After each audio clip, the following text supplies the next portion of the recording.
왕가교회가 되게 도와주옵소서. 오늘도 우리는 믿습니다. 주님, 우리를 예배를 받아주시려고 이미 이곳에 와 계시며 우리의 연약함을 치유하시고 강하게 하시며 우리의 부끄러움을 가려주시고 우리의 모든 질병을 아버지 고쳐주시고 우리의 삶에 주님의 영광으로 가득하게 해주심을 믿습니다. 예배 중에 주님의 음성을 듣고 주님의 치유하심을 경험하는 귀한 시간 되게 하여 주시옵소서. 예수님 거룩하신 이름으로 축복하며 간절히 기도하옵나이다. 아멘. 아멘. 아멘. 마음을 다하고 목숨을 다하고 뜻을 다하고 힘을 다해서 하나님을 사랑합니다. 제 자신과 같이 또 우리 김영순 집사님 화이팅! 사랑해요. 그래요. 얼마나 감사합니다. 김경준 군놀이도 화이팅! 사랑해요. 저기 집사님 사랑해요. 따라합니다. 마지막 징조를 아는 비밀. 마지막 징조를 아는 비밀. 그렇죠. 우리 사람이 말이죠. 한 인생을 살다가 인생이 끝날 때도 있죠. 다 안 끝날 것 같지만은 곧 그치? 끝나. 근데 그때를 안다는 게 얼마나 복된 것이겠어요. 나라들도 얼마나 많이 세워졌어요. 중국에도 나라들이 수백 개의 나라가 없어지고. 지금 중국도 없어질 거예요. 소련도 곧 얼마 전에 러시아에서 소련에서 뭐 이렇게 무너져버리고. 우리나라도 그렇죠. 뭐 삼국시대가 있습니다. 옛날 고조선부터 해가지고 수많은 나라에서 고구려 백제 신랑 세워지고 또 고려 세워지고 조선 세워지고 대한제국이 세워지고 대한민국이 세워지고 북한이 있고 이 작은 나라에도 나라가 둘로 갈라져 있고 남한에도 또 나라가 이래가 지금 나라. 이 교회도 말이죠.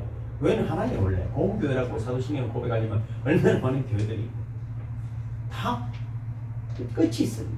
교회도 세워졌다가 문 닫는 교회도 많이 세워져요. 우리가 지금 지혜로운 것은 자신의 때를 알고 하나님의 때를 아는 저와는 되기를 주님으로 축복합니다. 그래서 오늘 저는 이 마지막 징조를 아는 비밀에 대해서 이제 말씀을 나누고자 합니다. 예수님께서 이제 5절 6절에 보면 이렇게 말씀하셨어요. 어떤 사람이 성전을 가리켜 그 아름다운 돌과 덤불로 꾸민 것을 말하며 예수께서 이르시되 너희 보는 이것들이 날이 이르면 돌 하나도 돌 위에 남지 않고 다 무너뜨려지리라. 결국 무너뜨려졌어요. 어제도 제가 존경하는 목사님 이제 성전 이제 뭐 준공 감사에 그럴 때는 다녀왔죠. 너무 아름답게 한 10억 정도 들여서 건물을 리모델링을 잘 짓고 많은 분들이 와서 축복하고 했습니다. 그러나 이번 그 건물은 무너집니다. 그리고 금방 그러고 나서 마지막에 어떤 말씀을 드리려면 이 동네가 재개발이 됩니다. 이러더라고요. 그럼 그거 다 없어지는 거죠. 물론 보상은 받겠죠. 보상은 받겠지만 결국은 무너지는 거예요. 이거 건물도 곧 없어질 거예요. 주변에 얼마나 많은 건물들이 생기겠어요. 제가 오고 도로도 뚫리고 제가 가는 곳마다 그랬더라고요. 도로가 뚫리고. 그 제자들이 그런 일이 그러면은 선생님 어느 때 그런 일이 있겠습니까? 이런 일이 일어나려 할 때 무슨 징조가 있겠습니까? 하고 물었어요.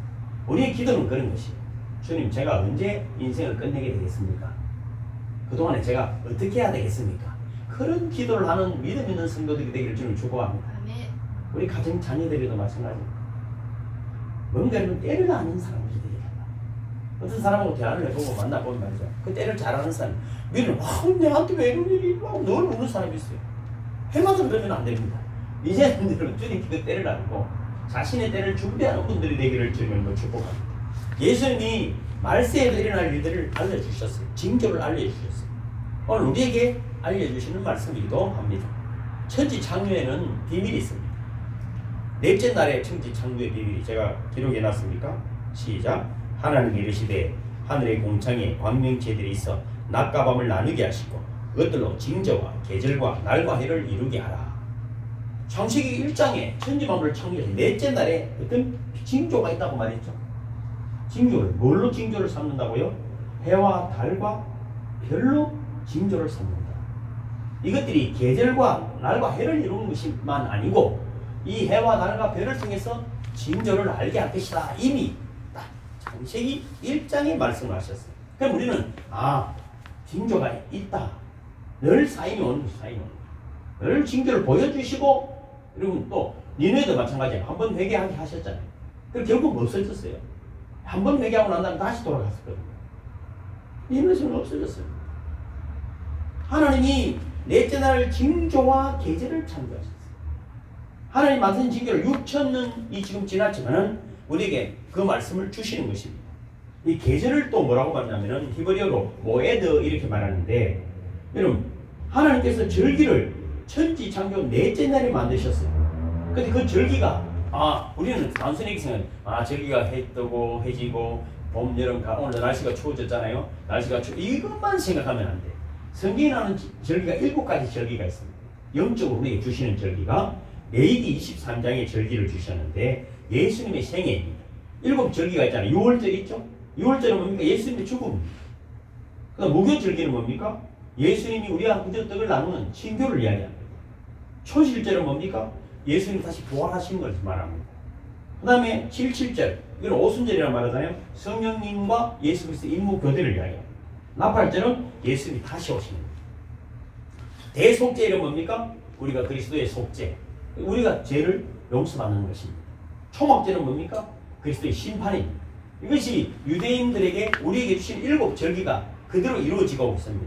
단순히 해가 뜨네, 해가 지네, 이렇게만 보는 것이 가을이 왔네. 가을이 오면 무엇을 생각해? 초막절, 초식절을 생각해요. 추수, 우리 영혼의 추수를 생각해야 돼요. 그것이 믿는 사람입니다.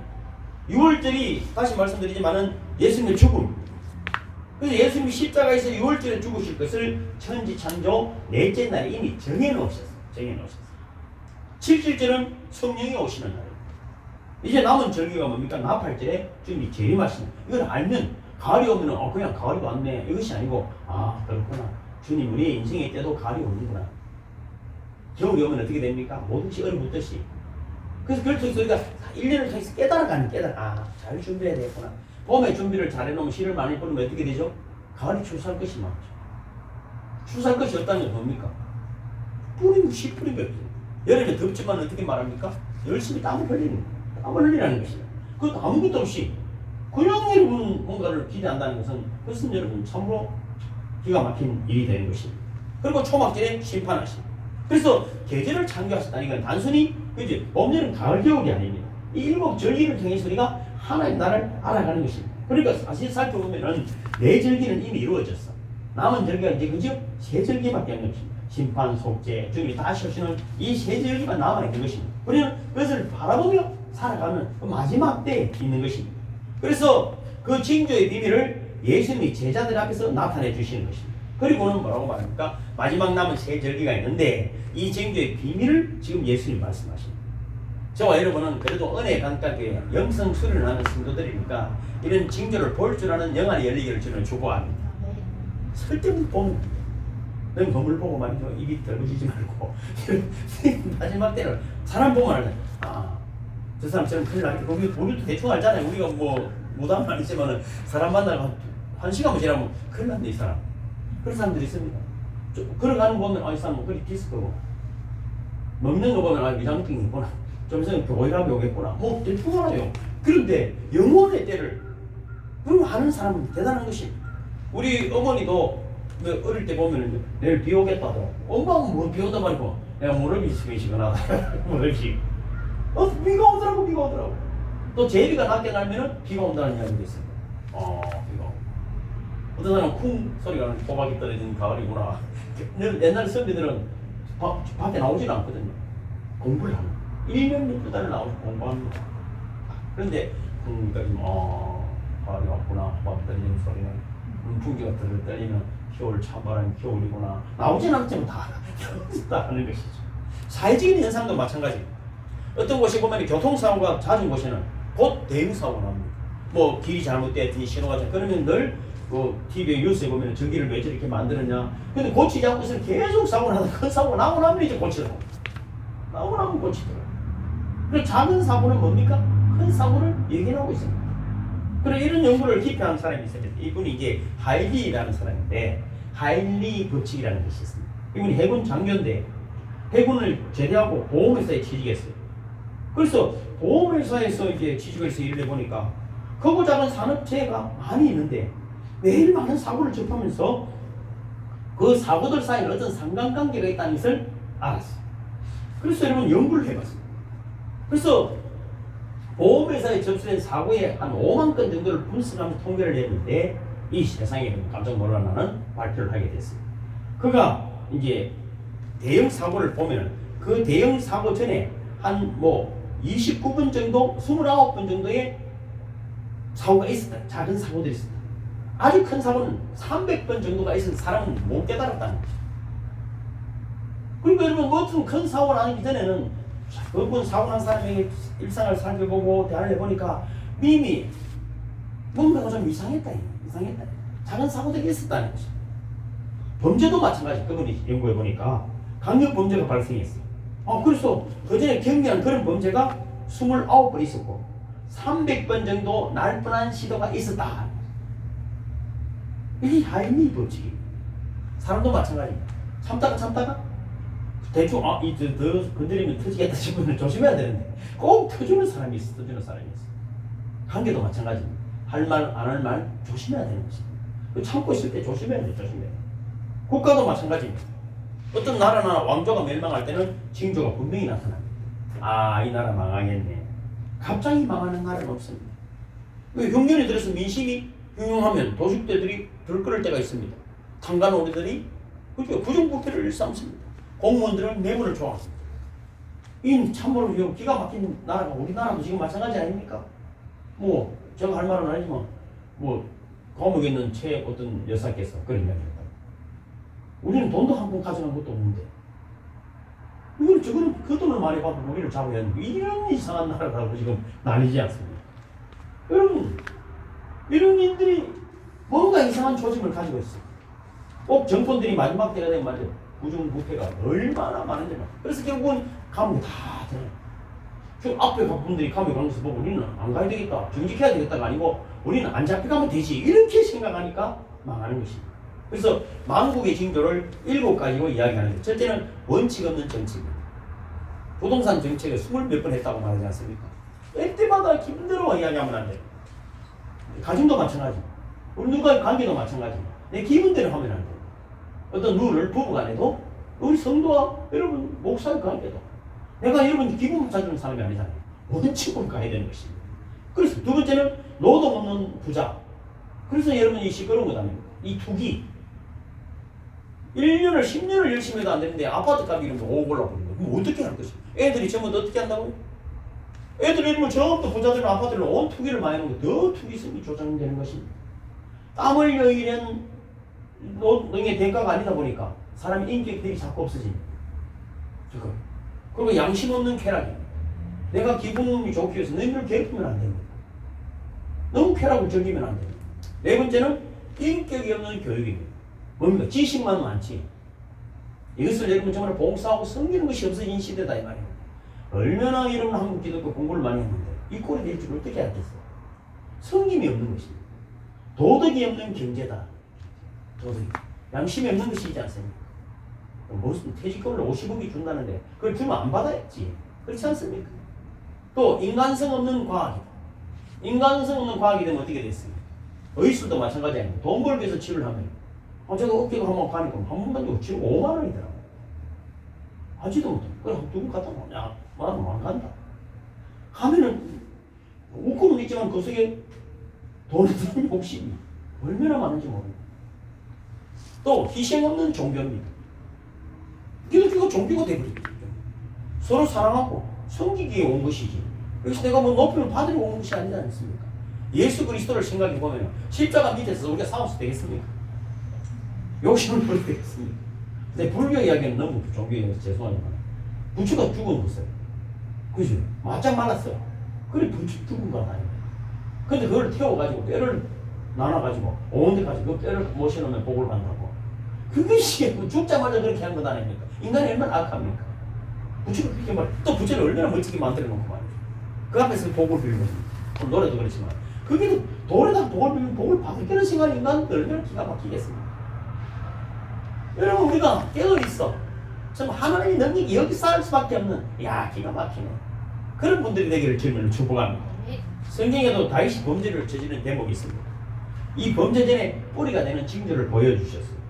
전쟁에서는 다윗은 언제나 선봉이 있었는데 나가지 않았어요. 성경에 보면 이렇게 돼. 저녁 때 다윗이 그의 침상에서 일어나 왕궁 옥상에서 거닐다가 그곳에서 보니 한 여인이 목욕을 하는데 심히 아름다워 보이는지라. 아름답다는 게 아니라 그렇게 보였어. 왜 그럴까요? 하루 종일 자고 저녁에 일어났다는 거예요. 이제 징조가 보이는 거예요. 집에도 하루 종일 자고 저녁에 일어나는 사람이 있으면 조심해야 됩니다. 저녁에 일어나는 사람. 그래서 왕궁 옥상을 거닐고 있어요.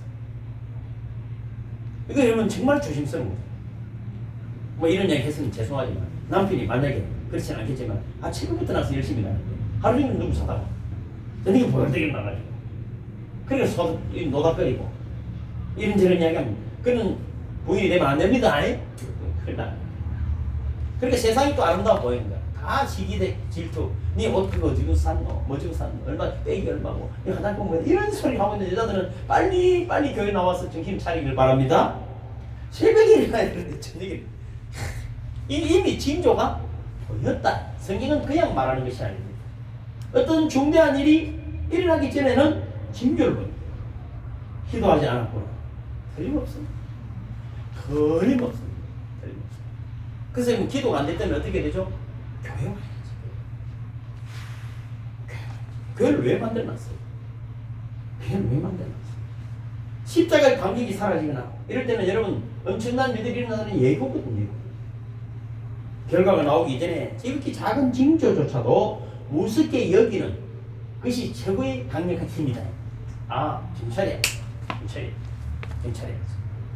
예수님이 징조에 대해서 말씀을 하셨어요. 10절부터 읽어보면 이렇잖아요. 또 이러시되 민족이 민족을 나라가 나라를 대적하여 일어나겠고 곳곳에 큰 지진과 기근과 전염병이 있겠고 또 무서운 일과 하늘로부터 큰 징조들이 있으리라. 이 모든 일 전에 내 이름으로 말미암아 너에게 손을 대어 박해하며 회당과 옥에 넘겨주며 임금들과 집권자들 앞에 끌어가려니와 이 일이 도리어 너희에게 증거가 돼. 그 믿는 자에게 이런 일이 있어야 된다. 핍박을 받죠. 그래서 믿는 자들끼리는 서로 화합하고 서로 이거 더 돈독한 믿음 관계를 가지시기를 주님으로 축복합니다. 14절 시작. 그러므로 너희는 변명하기 위해서 미리 궁리하지 않도록 명심하라. 내가 너희의 모든 대적이 능히 대항하거나 변박할 수 없는 구병과 지혜를 너희에게 주리라. 할렐루야. 그럼 신경 쓸 거 없어. 제가 선교를 가보니 그렇더라고요. 제가 진짜 대단하잖아요. 깜짝 놀랄 정도. 지혜를 주시는 거예요. 왜? 하나님이 그 영혼을 사랑하면 승리할 수 있는, 화합할 수 있는, 영혼을 고운하게 하는 지혜를 주시는 줄 믿으시길 바랍니다. 16절. 심지어 부모와 형제와 친척과 벗이 너희를 넘겨주어 너희 중에 몇 사람을 죽이게 하겠고 또 너희가 내 이름으로 말미암아 모든 사람에게 미움을 받을 것이나 너희 머리털 하나도 상하지 아니하리라. 너희의 인내로 너희 영혼을 얻으리라. 할렐루야.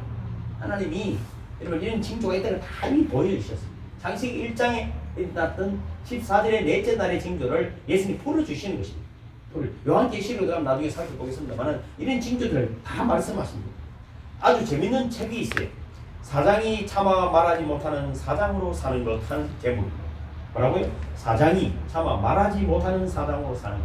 요즘 사장이 쉽지는 않은 것 같아요. 노동법이라든지 근로기준법이라든지 그러면 몇 시간 일하고 쉬어야 된다든지 여러분들이 해고도 함부로 취업이 되면 못 시키잖아요.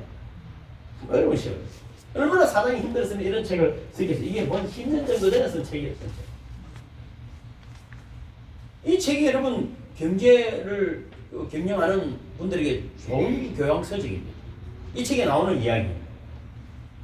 어지간히 왕자 집권하고 아주 시끄러운 나라가 있었다. 경제, 정치, 문화 할 것 없이 너무너무 시끄럽고 소리가 많이 났다. 그러다 보니 사람들끼리 이야기하면서도 서로가 큰 소리로 이야기하기 시작했다. 자동차는 달리면서 경적을 울리고 온통 세상이 시끄러운 그런 나라였다.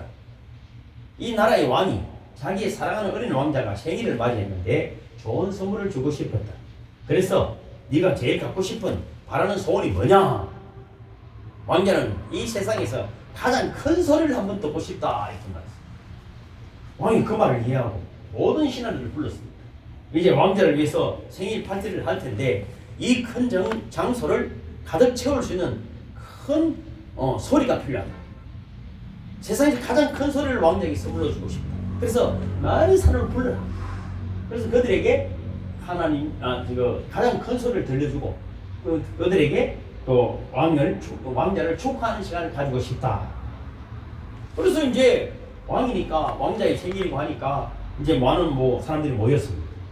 그리고 이제 음악을 연주하는 사람들 또 이런 사람들이 노래도 부르고 악기도 연주하고 해야 되니까 이제 준비가 다 됐습니다. 생일 축하합니다 하고 하려고 하는데 왕자가 큰 소리를 지금 듣고 싶습니다. 이렇게 말했어요. 그래서 이제 누가 큰 소리를 어디서 나 들리는 것 같다. 누가 큰 소리를 하려고 같다 싶어서 많은 사람들이 가만히 있었어요. 반주가 나와야 되는데 반주도 안 하고 아무도 소리를 안 내요. 왜? 큰 소리 들어보려고. 지금부터 소리가 잠시 동안에 너무 조용해진 거예요. 큰 소리를 들으려고 전부 다 입을 닫고 있었어요. 무슨 소리만 들으면 반지, 새소리, 바람소리만 들었어요. 바람소리. 여러분, 이것이 우리에게 주신 은혜가 뭡니까? 진짜 큰 소리는 우리가 조용해야 들립니다. 진짜 하나님의 소리를 들으려면 침묵해야 됩니다. 사람들이 그때 큰 깨달음을 얻은 거예요. 왕자가 얼마나 지혜로운 왕자예요. 시끄러운 세상이, 요란한 세상이 진짜 큰 소리를 듣고 싶다 했더니 다 조용했다는 것입니다. 들으려면 소리를 지르지 말아야 합니다. 내가 큰 소리를 지르지 않아야만이 들을 수 있다는 것입니다. 오늘 성경에 보면은 단순합니다. 어지간히 세상이 시끄럽다는 것 아닙니까? 예수님 그렇게 말했잖아요. 민족이 민족을, 나라가 나라를 대적하여 일어나고 전체에 큰 지진과 기근과 온역이 있고 무서운 일과 하늘에서 큰 징조들이 시끄럽고 요란할 것이다.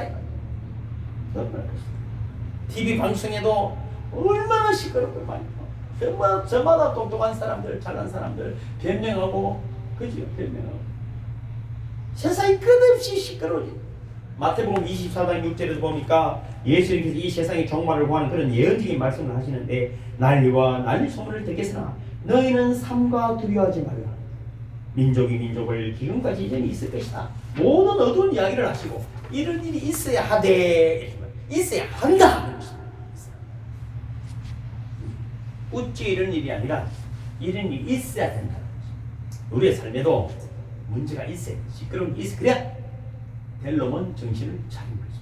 아무 문제가 없으면 절대로 정신을 차리지. 어디로 가는지 보면 한번 아파 보니까 큰일 났네. 운동해야 되겠네. 음식도 조심해야 되겠네. 그렇지 않습니까? 저 김경경 어르신은 젤리슨 암으로 돌아가신다고 입원했던 분은 여기서 제일 건강한. 왜 등산을 매일 가고 제일 먼저 교회 오겠어요?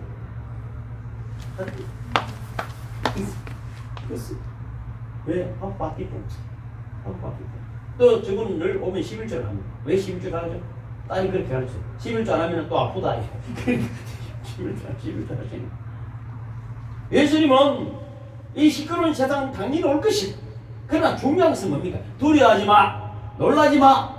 변명할 생각도 하지 마. 마음에 두지 마. 넌 오직 나를 바라라. 창조주를 기억하라. 할렐루야. 그것입니다. 세상은 원래 그래. 당연한 것이야. 당연한 것이야. 여러분, 그 사건 자체에 마음을 두지 마요. 마음까지 뺏기지 마시길 바랍니다. 누구 때문에, 뭐 때문에, 누가, 언제, 이런 거 따지지 말고 따지지. 그걸 알면 뭐 하겠어요? 모르면 또 뭘 하겠어요? 요즘은 누가 싸우냐면 너무 욕하다가 싸운다. 부부싸움까지도 너무 이야기 때문에 싸우는 거예요. 부부는 둘의 문제가 아니에요. 다른 사람 이야기하다가 그 사람 욕하다가 싸우고, 정치 이야기하다 친구끼리 싸우는 거예요. 한국 이사람들 정치 이야기 싸우는 거예요. 왜? 우리 마음이 어지러워졌기 때문에. 그렇게 우리가 벌써 악한 일에 침공을 받아 마음을 뺏겨버렸습니다.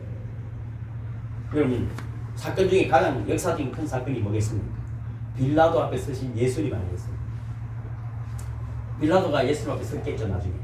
그죠? 자기가 빌라도를 예수님을 심판했다고 생각하지만 이미 심판 중 하나님 앞에 빌라도가 섰겠죠.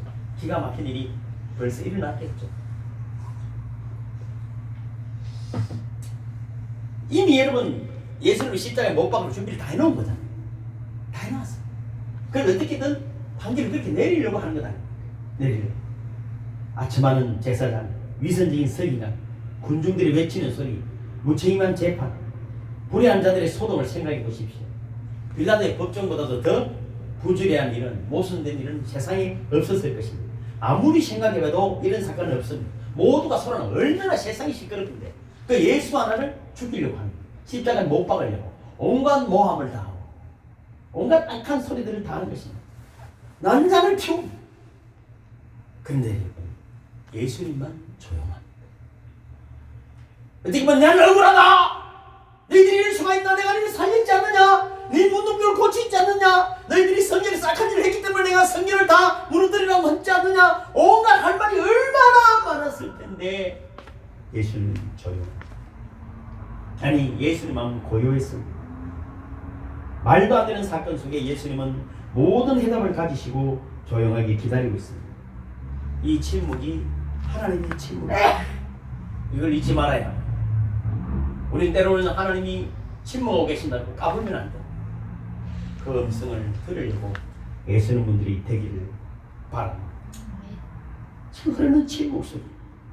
얘가 사진 주부의 기록이나 주부에 보면은 그림 있죠. 주부의 그림 있죠. 예수님과 빌라도가 만나는 장면의 그림입니다. 빌라도가 예수님을 두려워한다는 제목의 그림 명합니다. 빌라도의 눈이 예수님의 눈과 마주치지만 예수님은 고난을 당하셔서 몰골이 비참합니다. 그런데 도리어 평화롭고 조용하고 불쌍히 여기는 눈으로 빌라도를 바라봅니다. 빌라도는 아주 멋있고 아주 화려하고 좋은 옷을 입었어요. 그렇지만 예수님의 뭔가 자꾸 변명하고 부끄러워하고 두려워하는 그런 모습을 잘 그려놓은 것입니다. 대제사장들의 모습도 있습니다. 그 약한 갈대 같은 예수를 지금 억울한 누명을 씌우려고 큰 소리를 급박하는 모습입니다. 무슨 죄를 지었다는 예수. 그 속에서 예수님의 침묵. 그 손가락질하고 여러분 가시 달린 채찍으로 때리고 그 발가벗기고 온갖 무시를 하지만은 그 침묵, 신비로운 침묵. 그 속에 하나님의 능력 그리고 하나님의 권능이 계시되고 있다는 것을 잊지 마시기를 주님을 축복합니다. 때로는 억울하지만은 괜찮습니다. 주님은 아시고 때로는 답답하지만은 주님을 바라보는 저와 되기를 주님을 축복합니다. 침묵하기로 결심합시다. 변명하지 않기로 결심합시다. 마음에 두지 말기로 결심합시다. 예수님께서는 겟세마네 동산을 내려오실 때 이미 다 결정했습니다. 아버지께서 내게 주신 잔을 내가 마시지 않겠느냐. 기도 중에 하나님의 음성을 들었습니다. 그래서 담담하게 법정하게 가는 것입니다. 아버지께서 내게 주시는 잔, 이 얼마나 신비롭고 귀한 말씀입니까? 여러분에게 주신 잔은 무엇입니까? 제게 주신 잔도 있습니다. 여러분 어떠하든지 내 얼굴에 침을 뱉고 가든지 어떻게 하든지 나는 은혜 감가교회와 함께 죽어지는 것입니다. 은혜 감가교회가 나 여러분 죽어지는 자리이기 때문입니다. 여러분 아브라함도 독자 이삭을 번제로 드릴 수 있었던 것은 죽은 자를 살리시는 하나님을 믿었기 때문입니다. 어제도 문자를 그렇게 보내드렸지 않습니까? 기스기야도 반드시 눈물로 기도하면 하나님이 예정교사도 바꾼 것을 믿었기 때문에 죽을 날을 받아놓고도 기도했던 것입니다. 하나는 18년 동안 기도했습니다. 왜? 하나님 반드시 우리의 기도를 응답하시는 분이기 때문에 18년을 기도했습니다. 18년. 믿었기 때문에. 이것이 믿음입니다. 예수님도 그렇습니다. 예수님은 이미 이를 다 알고 계시는 분이십니다. 그들이 여러분 핍박 속에서도 침묵하시지만 그 초라한 몰골이지만 하나님의 영광이 나타나는 예수 그리스도의 모습임을 믿으시기를 주님은 축복합니다. 그러므로 이런 사건들 저런 사건들 이 사람은 어떻고 저 사람은 어떻습니까? 이 말이면 어떻고 저 말이면 어떻습니까? 이런 시시한 것들에 마음에 두지 마시기를 주님의 이름으로 축복합니다. 또 책 이야기 하나 할게요. 무슨 책이냐면은 하나님 도대체 왜 그렇게 하셨습니까? 하는 책이에요. 하나님 보고 충고하는 거예요. 여러분 이게 남의 얘기 같지만은 많은 사람들이 기도하는 내용을 보면은 그거 다 하나님을 충고하는 것입니다. 하나님을 가르치는 거예요. 하나님 이러면 안 됩니다. 이래야 됩니다. 이래야 됩니다. 하나님 우리 한국 기독교가 이미 망했어. 내가 이런 이야기하면 아이고 니나 그래 내나 기도를 잘못 가르치고 무속적인 기도를 가르치기 때문에 인생이 안 바뀌어. 절대 안 바뀝니다. 출발이 잘못된 너희들이 바꾸겠어. 출발이 잘못된. 하나님을 가르치는 교회 아닙니다. 하나님을 가르치는 하나님 음성을 듣는 기도는 하나님 음성을 듣는 것입니다. 틀려. 들을 줄을 모르는데 다 하나님 되어 있는데 여러분 그래서 이런 하나님 충고 저 사람은요 저 사람 복 주기 왜 내가 복 안 줍니까? 하나님 뭐라고 계십니까? 많이 잘못하고 계시는데요 밤낮 중얼거리기만 여러분 하나님 왜 그렇게 하셨습니까? 이제 우리가 듣는 분들이 되기를 저는 축복합니다. 그래서 우리가 여러분 감사기도를 영성 수련회 때 마지막에 하는 거는 우리의 소리를 채우는 거예요. 가만히 있으면 잡생각, 별 생각이 다 귀신 생각이 드니까 3단계 기도를 하는 거다. 그럼 내 생각이 쭉 그게 앞으로서 죽어지는 것입니다. 헤럴드 서문이라는 분이 또 실패를 성공으로 바꾸는 법이라는 책이 있습니다. 오늘 책 이야기 많이 해서 죄송해요. 그 속에 나오는 이야기입니다. 첫째는 옳다고 생각하는 일은 포기하지 말고, 여러분 자꾸 바꾸지 말고, 한번 먹으면 마음이 오르면은 끝까지 포기하지 말고. 사람들은 왜 여러분 생각이 복잡해지냐면은 옳은 것에 집중하지 않냐고 손익 계산에 집중하기 때문입니다. 그럼 잔머리 쓰면 안 됩니다. 잔머리 쓰면 직장에도 보니 돈 많이 주는 데를 가려고 해야 됩니다. 그것이 아니에요. 내가 정직하게 내 삶을 잘 불태울 수 있는 곳이면은 최선을. 옛날에 저는 예수 믿기 전에 그런 이야기 했어요. 뭐 성냥 공장 불평하고 가면 뭐 라이트 공장 가면 일 잘할 것 같아요. 되지 않아요. 여러분 얼마나 이익이 될까? 누가 나가 안아줄까? 손익계산 안 하고 머리가 복잡. 옳은 일이면 그냥 밀어붙이시기 바랍니다. 주님이 함께 하심을 믿으시기를 바랍니다. 옳은가 그런가를 생각해야 되지 손익계산하면 안 됩니다. 이익을 계수하지 말지니라. 그러면 깨끗해지. 또 이거는 뭐라고 말하냐면은 자신을 위협하는 것은 결코 다른 사람도 아니고 환경도 아니고 나 자신이다. 나를 힘들게 하는 가장 큰 적은 내뿐이다. 그래서 저는 누가 무슨 이야기를 하든 내가 결정하지 않았어. 내 자신은 내가 결정하는. 누가 내가 못났다든지 잘났다든지 그때 내가 흔들리지 않습니다. 내 인생은 내가 결정합니다. 내 인생은 내가 책임입니다. 물론 그리스도 안에 있지만 사람들 말에 흔들리지 말기를 주님을 축복합니다. 욕을 한다고 여러분 분을 품지 말기를 바랍니다. 오죽하고 내한테 욕하는 거 감사하더라고. 무덤에 들어가면 욕하는 사람도 없습니다. 욕해줘도 마음을 때려도 사과 풀 일을 만들게 되었어. 내가 살아있으니까 그런 일들이 나타나는 거니까. 환경 때문에 여러분 넘어지는 분들이 되지 말기를 주님의 이름으로 축복합니다. 이것이 성경의 비밀이다. 성경의 비밀이다. 분명한 것은 여러분 또 뭡니까? 목적의식이 분명해야 된다. 이것이 성경의 비밀이다. 사람들은 이렇게 생각해. 누구 탓. 하다가 안 되면 조상 탓까지. 내 탓이다. 내 탓이다. 우리가 여러분 잘 쓰는 말, 진리는 간단합니다. 성공은 역전극이다. 여러분 소년 성공이 가장 비참한 것이라는 말이 있습니다. 어릴 때 너무 잘 된 사람 치고 말로가 좋은 사람이 별로 없어. 뭐 성경에 사람들 누구를 이야기했더라도 소년에 여러분 고생하는 사람이 없습니다. 다 죽으로 고생하고. 우리가 다니엘 뭐 영성 뭐 이래서 그 사자굴에 들어갈 수 있는 건 하나도 안 하고. 그래서 여러분 이게 여러분 나를 힘들게 하고 고난의 자리를 할지라도 그것을 피하고 하면 안 됩니다. 어디서라도 죽으자. 주님이 함께 하십니다. 주님이 함께 하시는 것입니다. TV에도 보면 그렇잖아요. 뭐 스타가 되는 분들 보면 그분들이 스타가 될 때 표를 누구를 발견하면 고생만 드라마가 있어야 됩니다. 뭐 임영웅이라는 친구도 보면 얼굴에 칼자국까지 있고 말이죠. 어머니 미용실하고 아버님 일찍 돌아가시고 그래야 여러분 이 표가 많이 노래도 잘 부르지만은 노래를 똑같이 부르더라도 뭔가 고생 드라마가 있어야 됩니다. 고생 드라마가 있어야 돼. 그것이 없으면은 표가 안 가는 한국 지금 특히 돼. 한국은 특히 돼. 한국은 특히 되는 것입니다. 여러분 반드시 역전 드라마라는 것을 꼭 기억하시기를 주는 축복합니다. 또한 여러분 뭐 결론적인 이야기지만 침묵해야 내 자신을 볼 수 있습니다. 내가 어떤 사람인지, 내가 가진 은사가 무엇인지, 하나님 나에게 원하시는 것이 무엇인지 나 자신을 똑바로 보려면 조용해야. 여러분 강의 한 번 듣는데 100만 원씩 주는 강의라면 자신을 똑바로 하지 않겠습니까? 저는 비행기 타고 공부하러 다녔습니다. 돈도 얼마나 많이 들었는지 모릅니다. 그걸 여러분 한 자를 안 놓치려고 눈을 인생이 바뀝니다. 인생이 바뀝니다. 뭐라 했는데 니네 이야기 내게 사면은 여러분 정말 곤란한 것입니다. 똑바로 보고 정신을 차려. 구약 성경에 보면은 아주 드라마틱한 이야기가 있지 않습니까? 늘 자주 말씀드리지만 엘리야가 바알신의 선지자들을 480명을 죽여버립니다. 여러분 그러고 나서 그 위대한 승리 비까지 오게 했는데 여러분 뭡니까? 다시 여러분 뭐 어딥니까?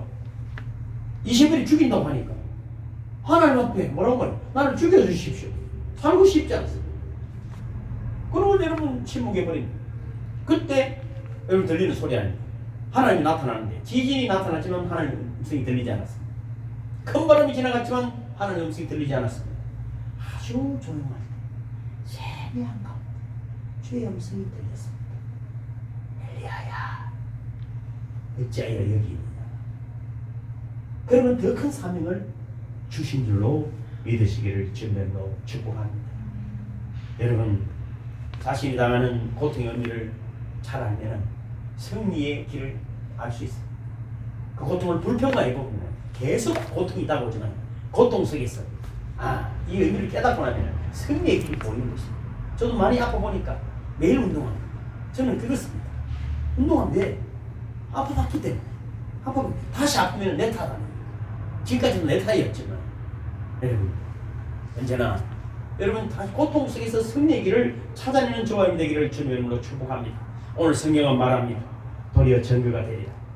여러분 예수님 마태복음 23, 29절 제가 주보에 기록해 놨죠. 23이 제일 밑에 있습니다. 시작. 그날 환난 후에 즉시 해가 어두워지며 달이 빛을 내지 아니하며 별들이 하늘에서 떨어지며 하늘의 권능들이 흔들리리라. 계시록 시작. 내가 보니 여섯째 인을 떼실 때에 큰 지진이 나며 해가 검은 털로 짠 상복같이 검어지고 달은 온통 피같이 되며 하늘의 별들이 무화과 나무가 대풍에 흔들려 설익은 열매가 떨어지는 것 같이 땅에 떨어지며. 자, 결론입니다. 창세기 1장에서 말했던 해와 달과 별이 요한계시록에서 직접으로 나타나. 또 예수님도 말씀하여 주셨습니다. 이미 이런 일들이 일어나고 있습니다. 이 해와 달과 별이 여러분 1차적으로는 자연의 심판입니다. 분명히 하나님의 심판은 자연으로 이미 경고를 많이 주셨습니다. 여러분 세상이 발전하고 세월이 흐르면서 점점 세상은 복잡해지고 있습니다. 150년 전 1850년 인구가 10억이었습니다. 15년 뒤에 1995년도에는 150년입니까? 40억. 15년이 지난 지금 인구는 75억입니다. 그럼 앞으로 30년은 350억이 될 것입니다. 지금도 없어서 굶어 죽는 사람이 있습니다. 폭동이 곧 10년 안에 일어나게 되어 있습니다. 아닌 것 같아요. 10년 전에 메르스, 사스, 바이러스가 창궐했습니다. 바이러스병이 그래서 20년 전부터 에이즈부터 해가지고 막 일어났습니다. 늘 독감도 이러면 결국 사라지지 않습니다. 결국 코로나19가 등장했습니다. 2년 됐습니다. 코로나19 이걸 여러분 백신 맞는다고요? 이거보다 더 무서운 게 곧 나타나겠습니다. 지금 이미 나타난 거예요. 우리가 깨어 있어야 되는 것입니다. 문제는 수없이 여러분 발생합니다. 지진도 마찬가지입니다. 19세기에 여러분 500번 정도 있습니다. 20세기에는 22,700번이 있었습니다. 지난주에도 동경에 지진이 났습니다. 우리나라도 지진의 안전지대가 아닙니다. 다 여러분 그렇게 징조가 있는데도 우리는 이 땅에 만족하는 것입니다. 이것이 1차적으로 자연의 현상으로 우리에게 다가오고 계신 징조. 두 번째는 해와 달과 별이 떨어진다는 말은 2차적으로 우리가 하나님처럼 생기는 우상들입니다. 애국의 신들, 세상의 신들이 돈, 명예, 권력이 결국 다 떨어집니다. 미리 준비한 3차적으로는 우리의 인생입니다. 우리의 인생, 주님 앞에 깨어있어 기도할 때, 주님 앞에 침묵할 때 하나님 우리에게 여러분 기회를 주시고 또 하나님 건능 우리에게 역사해 주시며 하늘 영광이 나타나는 저와 여러분이 됨을 믿으시기를 주님으로 축복합니다. 성도 여러분, 세상은 난립니다. 이처럼 시끄러울 때가 없습니다. 정신을 못 차릴 정도입니다. 그러나 우리는 마음으로 동요하지 맙시다. 신경을 끕시다. 침묵합시다. 변명하지도 말고 대답도 말고 비판도 보류합시다. 결론 내려고 하지 맙시다. 그것은 하나님이 하실 일이니까 하나님 우리의 길을 열어주시고 피할 길을 주시고 승리의 길을 주실 줄로 믿습니다. 기도하겠습니다. 하나님 아버지, 너무나 어지러운 세상을 살아갑니다. 그러나 우리는 주님을 찾아 나오게 하심을 감사합니다. 세상 일을 보면 단 하루도 숨을 쉴 수도 없는 그런 정말 형편없는 세상에 살아갑니다. 그러나 주님이 나와 함께 하신 것을 믿고 평안을 유지하며 또다시 주의 음성을 기다릴 수 있게 해주신 것을 감사드립니다. 이제 주님 주신 말씀이 우리 속에 평안을 주고 우리의 아버지 새로운 미래를 열어주심을 믿습니다. 주님 영광 받아주시옵소서. 예수님 거룩하신 이름으로 축복하며 간절히 기도하옵나이다. 아멘. 모두 일어서